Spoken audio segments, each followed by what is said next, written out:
মা মা আমাকে না আজকে চিকেন কষা খেতে মন করছে, একটু বানিয়ে দেবে? ঠিক আছে বাবু, চলো আজকে চিকেন কষাটা তাহলে বানাই। প্রথমে নিতে হবে 1 কেজি চিকেন, 4টি পেঁয়াজ কুচি, 1 চামচ করে আদা ও রসুন বাটা, টমেটো কুচি, হলুদ, মরিচ, লবণ। তারপরে কড়াইতে তেজপাতা ফোড়ন দিয়ে তাতে পেঁয়াজ দিয়ে ভাজতে হবে।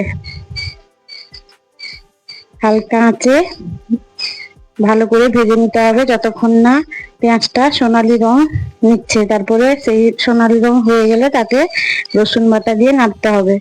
রসুনের গন্ধটা হয়ে গেলে তাতে আদা বাটা দিয়ে নেড়ে মশলাটা কষাতে হবে। মশলা কষানো হয়ে গেলে তাতে টমেটো কুচি এড করতে হবে। তারপরে মশলাটা আবার হালকা আঁচে কষিয়ে নিতে হবে। মশলা হতে হতে অন্য একটি পাত্রে লঙ্কা গুঁড়ো, হলুদ গুঁড়ো, জল, সামান্য একটু তেল দিয়ে একটা পেস্ট বানিয়ে নিতে হবে। এবারে এদিকে সেই পেস্টটা এখন আমরা কি করব, মশলাতে দিয়ে দেব।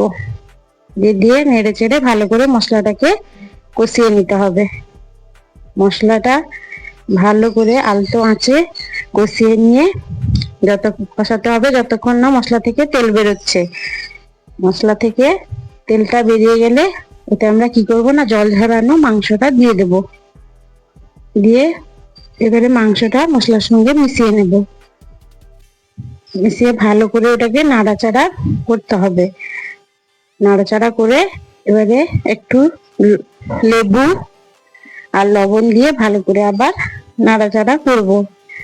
এইরকম নাড়াচাড়া করতে করতে তারপর আমরা লবণ দেব, স্বাদ মতো লবণ দেব। লবণ দেওয়ার পরে আবার নেড়ে আবার নাড়তে হবে। এবারে একটা ঢাকা দিয়ে দেবো, মাংসের উপরে ঢাকা দিয়ে দেবো।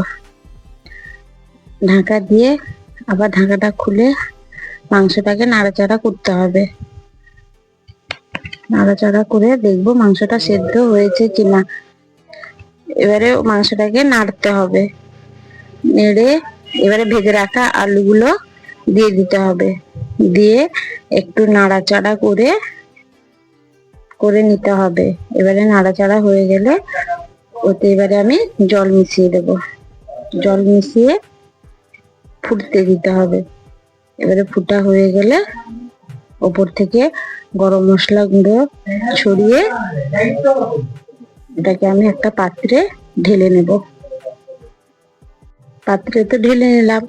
এবারে আমি আমার বাবুকে ডাকি, বাবুকে আমি খেতে দেব। বাবুরে, বাবুর জন্য একটা থালাতে ভাত নিয়েছি, ওকে অল্প করে মাংস। আহ, কি সুন্দর